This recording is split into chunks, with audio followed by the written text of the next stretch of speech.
જોરથી હા ને ભારત માતા કી, ભારત માતા કી, ભારત માતા કી। આ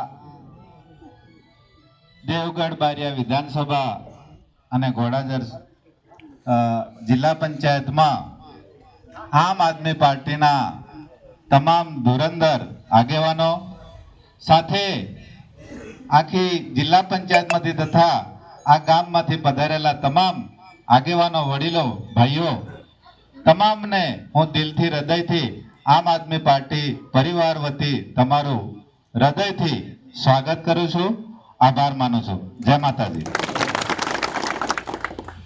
આજે ઘણી બધી વાત થઈ ગઈ, લગભગ તો બધી જ વાત આવી ગઈ। તમારી વિધાનસભાની પણ વાત આવી ગઈ ને। એમાં મેન મુદ્દો શું હતો? ભ્રષ્ટાચાર ખાસ થયો ને। અને તમારા ગામના આગેવાને પણ કીધું છે 400 કરોડનું થયું, એ ફક્ત બારિયામાં। અને ભાનુભાઈએ કીધું કોંગ્રેસ સાથે મળીને 2,500 કરોડનું કૌભાંડ। આપણું 400 કરોડનું અહીંયાનું અને બીજું મળીને 2,500 કરોડનું। 2,500 કરોડ એટલે હાને કહેવાય સાહેબ? આપણે બધાને બંગલા બની જતા કે નહીં બની જતા? બની જતા કે નહીં બની જતા? અને બધાને તો 4 વ્હીલ હોત, પણ આ પાપીઓના કારણે આપણે હજી પણ આ દશામાં છીએ। આ મેન વસ્તુ છે, સમજી લો। અગાઉ બસો ચાલતી હતી, બસો ઓછી કરી દીધી। 30 વર્ષથી અહીંયા ભાજપનું શાસન ચાલે છે। કેટલા વર્ષથી? 30 વર્ષથી। અત્યારે પણ એવા ને એવા રસ્તા છે કે નથી? રસ્તા હતા એવા ને એવા। અગાઉ જ્યાં ડામર કરેલો તો ત્યાંના ત્યાં ને પાછા આટલી પોપડી લગાડે। 5 કરોડનો રોડ મંજૂર કરે, એમાં આટલી પોપડી લગાડે એટલે ચોમાસું આવે દર વખતે ઉખડી જાય। ખાડા એની એ જ પરિસ્થિતિ છે। આ ભાજપની પરિસ્થિતિ અહીંયા તમારે ત્યાં એકલી નહીં, આખા ગુજરાતમાં આ પરિસ્થિતિ છે। અને એના કારણે મારા જેવા આગેવાનો, બાબુભાઈ જેવા આગેવાનો અત્યારે તમારી પાસે આવ્યા છે અને તમને ફક્ત એટલી વાત કરવા માટે આવ્યા છે કે ઘણું વેઠ્યું, આપણે ઘણું વેઠ્યું, હવે વેઠવાનો વારો નથી। આ ગામમાં મીટિંગ થતી હતી ને મંદિરે થતી હતી। આ ગામમાં મીટિંગ થતી હતી, ક્યાં થવાની હતી? મંદિરે થવાની। મંદિર એટલે કોઈના બાપનું જાગીર નથી, તમે નો બધા જાણો। અગાઉ વાત થઈ ગઈ કે ચોર પણ આવે અને સારો માણસ પણ આવે, બધા જ ભગવાનના ભગત। તમે નો બધા ભગવાનના ભગત, તો પછી આપણે મીટિંગ કેમ નહીં થવા દીધી? ત્યાં ભગવાનનો વાસ હોઈ શકે? તમે મીટિંગ નથી થવા દેતા, ત્યાં ભગવાન કોઈ દાડો રહે? એટલે આવા સંતો મહંતોને પણ હું કહું છું કે તમે આખી જિંદગી ભગવાનની પાછળ થાકી જશો ને તો એ મેળ પડે નહીં। ભગવાનને ભેગા ઊંઘી રહ્યો તો એ મેળ નહીં પડે। એનું કારણ છે કે તમે જો મીટિંગ ના થવા દેતા હોય તો બીજું તમને શું થાય? તમારું શું થાય એમ કહો? હાલે ભગવાન એને કઈ? કશું હાલવાના નથી। એટલે તમામ ભાઈઓ અહીંયા ગામના વડીલો છે, એમને હું વિનંતી કરું છું કે આવા માણસોને જાકારો આપવાનો છે। આવા માણસોને જ્યાં સુધી જાકારો નહીં આપીએ ત્યાં સુધી આપણો મેળ પડવાનો નથી। તમારે હરેક જગ્યાએ એમને સવાલ કરવાના છે। સવાલો થઈ રહ્યા છે, હજી જેલમાં જઈને પાછા આવી ગયા છે, પણ જ્યારે પણ એ લોકો પ્રચારમાં આવે ત્યારે એમ કહેવાનું છે કે ભાઈ અમારે જે નરેગા યોજનાની જે યોજના ચાલે 2005 થી આજ સુધીની અમને રોજી રોટી મળી નથી, તો એનો કોણ ખાઈ ગયું? એ પૈસા મેલી જાય પછી વોટ આપવાના, આવું કહેવાનું છે। આ તમારે કહેવાનું છે। સાથે સાથે દરેકને ત્યાં અગાઉ નરેન્દ્ર મોદી બોલ્યો હતો, ટીવી પર પણ બધે ચાલતું હતું, તમને ખબર છે। હરેક ઘેર જાજરૂ, કોણ ત્યાં જાજરૂ આલ્યું? કોણ ત્યાં આલ્યું? અને આલ્યું તો આલ્યું, બેલા આલ્યું થોડક થોડક, અને ખાડો હાડો ને ખાડાનો આટલું કરી ગયા। અલા આખો નાખો સંડાસ ખાઈ ગયા તમે। સંડાસ ખવાય કોઈ દાડો? પણ ખાઈ ગયા। આ ભાજપ વાળા છે એટલે બધું ખાઈ ગયા। આ રાક્ષસો તમારે ત્યાં એકલો રાક્ષસ નથી, બધે જ આવા રાક્ષસ છે। અત્યારે મોડાસામાં દૂધ માટે ખેડૂતોએ આંદોલન કર્યું, એમાં પોલીસ મૂકી અને ખૂબ લાઠીચાર્જ કર્યો આપણા માણસોને। હવે અહીંયાની ડેરી પર તમને ખબર છે અહીંયાનો કોણ છે? ડેરીનો જે પ્રમુખ છે જેઠાલાલ, જેઠો કાકો, ખબર છે ને? ભરવાડ. હવે મારો વાળું દરેક ડેરીઓ ચાલે છે ને એટલે બધાને જયારે ચૂંટણી આવે ને એમ કે ડેરી વાળાના વોટ જોઈશે, જે દૂધ ભરે એમના વોટ જોઈશે, નહીં તો દૂધ ડેરી બંધ કરી દેવામાં આવે. અલા ભાઈ, દૂધ અમારું છે, તારા બાપનું થોડું છે? છતાંય આ લોકો ડાયપણ કરે છે અને નાની નાની ડેરીઓ વાળા સમકીને એમને વોટ અપાડી દે છે. પણ હું ડેરીઓ વાળાને પણ આ મંચ પરથી કહેવા માંગુ છું, આવતી 27માં ગુજરાતમાં આમ આદમી પાર્ટી આવી રહી છે. આપણે બધા પરિવર્તન લાવી રહ્યા છે. તમારે મારે મહેનત કરવાની છે. મારા નરેશ એકલાથી થાય નહીં. કાકા હોય, ભાઈઓ હોય, યુવાઓ હોય, દરેકે લાગી જવાનું છે અને દરેકે હો માણસને આપણે આપણી વાત મૂકવાની છે કે હવે જે અનાજનો ભાવ હતો 200 રૂપિયા કે 500 રૂપિયા, તે વખતે 20 વર્ષ પહેલા અનાજ વેચાતું હતું, એનો એ ભાવ આ લોકોએ રાખી મળ્યો છે અને એટલે આપણને ભાવ મળતો નથી. એની એ પરિસ્થિતિ તમે આખો જે મેં ગણ્યું છે, હું પણ શિક્ષકમાં તો મેં લગભગ 2009માં 10માં 2005 પછી મેં ખેતી ફૂલ કરી. ખેતીમાં સાહેબ 2012 થી એવું થયું કે આપણે ખર્ચો કરીને ખર્ચો નથી વળતો. તમે મજૂરીનો રોજ ગણો તો રોજ નથી વળતો. ક્યાં માર્કેટમાં જઈએ તો પેલો કે એનો ભાવ પસંદ કરે, વેપારી એનો ભાવ પસંદ કરે, આપણને ભાવ પસંદ કરવા દેતો નથી. અને આપણે મણ લઈને જઈએ તો મણના 500 કે તો આપણે સ્વીકારવા પડે છે, 300 કે તો સ્વીકારવા પડે છે.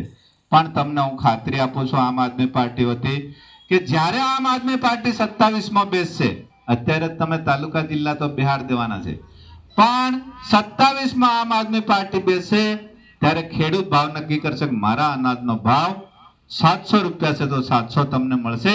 એવી સિસ્ટમ આપણે લાવીશું સાહેબ.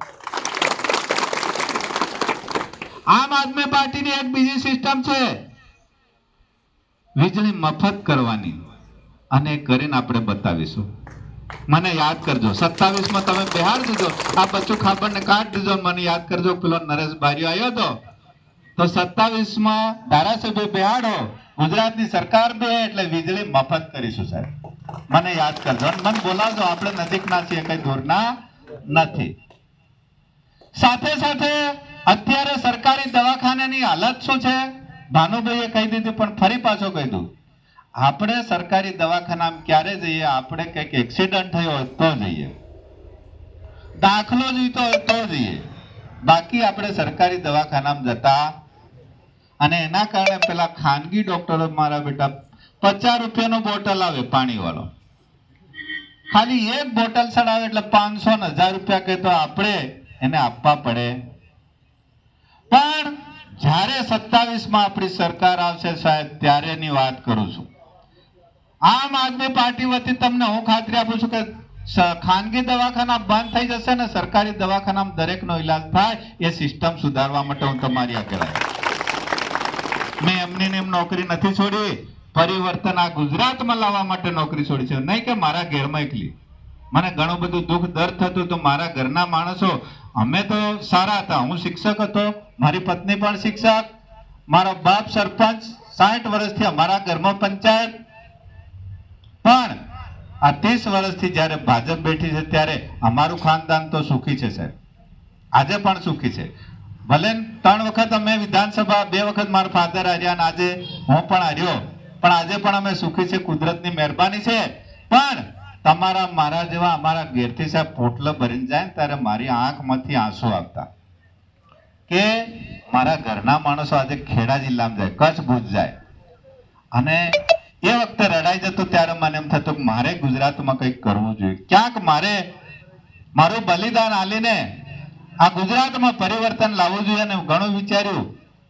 મારા ફાધર કોંગ્રેસમાં લડતા જ હતા, અમે બહુ લડાઈ આપી છે, પણ આ ભાજપ વાળા એક સિસ્ટમ એવી લાવેલા છે કે હિન્દુ મુસ્લિમ જ્યારે કઈ આવે ને 2001માં પેલું થયું ગોધરાકાંડ 2002માં, અને એના કારણે એ લોકો સતત શાસનમાં રહ્યા અને આપણને આજ સુધી રૂપિયો કમાવા દીધો નથી. 2005 પછી તમને કોઈ પણ પ્રકારની આપણી આવક બંધ થઈ ગઈ. એટલે અમારા ગામના માણસો, અમારી બહેનો કાકીઓ થતી હોય ને આપણા જાય ત્યારે આપણા આંખમાં આંસુ આવતો હોય અને ઘરે રડાઈ જાય, કલાક તો આપણને રડાય. જ્યારે એ વ્યક્તિ પાછું ફોન કરે, પાછું વાત કરે કે અમે પોકી ગયા છે, ત્યારે આપણને શાંતિ થાય. આપણે સરપંચ હોઈએ છતાંય આપણે આપણા ગામનો વિકાસ ના કરી શકતા હોય તો કોઈ મતલબ નથી. તે વખતે હું સરપંચ નતો, હમણાં સરપંચ બની છું, પણ મારા ફાધર અમારા ઘરે 60 વર્ષથી પંચાયત છે. તો આજે એના માટે હું નીકળ્યો છું. તમને પણ બે હાથ જોડીને વિનંતી કરું છું, જ્યાં લડાઈ લડવાની થાય ત્યાં લડી લેજો, જ્યાં જરૂર પડે ત્યાં મારો નંબર દરેક પાસે લઈ લેજો, અને જ્યાં જરૂર પડે જો કચેરીઓમાં તમને તકલીફ પડે ત્યાં હું આવવા માટે પણ તૈયાર છું. તમારી સાથે મારા માણસો પણ મોકલી દઈશ, અને કદાચ હું નહીં આવ્યું તો મારી જે ટીમ છે એ પણ આવી જશે, અને નહીં આવી રહે તો હું 100% આવીશ, આટલી ખાતરી આપું છું. એટલા માટે તમારે આમ આદમી પાર્ટીમાં જોડાવાનું છે. જે પણ ઉમેદવાર તમને મળે, જે પણ ઉમેદવાર મળે એને આપણે જીતાડી દેવાનો છે. ઉમેદવાર અમે ઠોકીને આપવાના છે. હું એકલો હાલવાનો નથી, આ દિલ્હીની ટીમ પણ આવેલી છે, એ બધા થઈને ઉમેદવાર ઠોકીને આપશે. પણ જે પણ આપશે એમને તમારે જીતાડી દેવાનો છે. દરેકે મહેનત કરવાની છે. સાથે સાથે એક તમે આપણે બધા ભગવાનને ભજન કરીએ છીએ, ખબર છે ને, ભજીએ છીએ ગમે તે રીતે, એવી રીતે આપણે ગુજરાતમાં દેશમાં પરિવર્તન લાવવાનું છે. શું લાવવાનું છે? પરિવર્તન. તો એક નાનો કીર્તન આપણે કરવાનું છે. તમારે ખાલી એટલું બોલવાનું છે, હું બોલાડીશ, ગુજરાત બોલે તો તમારે પરિવર્તન બોલવાનું છે. પ્રેમ સે બોલો તો પરિવર્તન આટલું બોલવાનું છે. આપણે કીર્તન કરીશું તાળી પાડીને. યુવાઓ ખાસ, હા ને? प्रेम से बोलो परिवर्तन, प्रेम से बोलो गुजरात बोले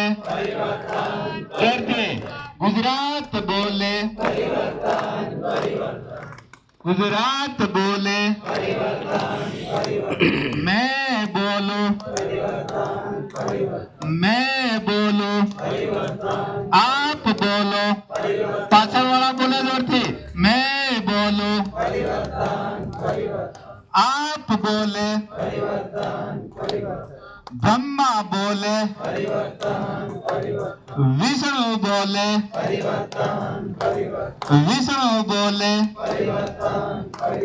राम बोले. બધા ભગવાન પણ બોલવાના છે, પરિવર્તન લાવવાનું છે. આટલું કહીને મારી વાણીને વિરામ આપું છું. દરેકને જય માતાજી.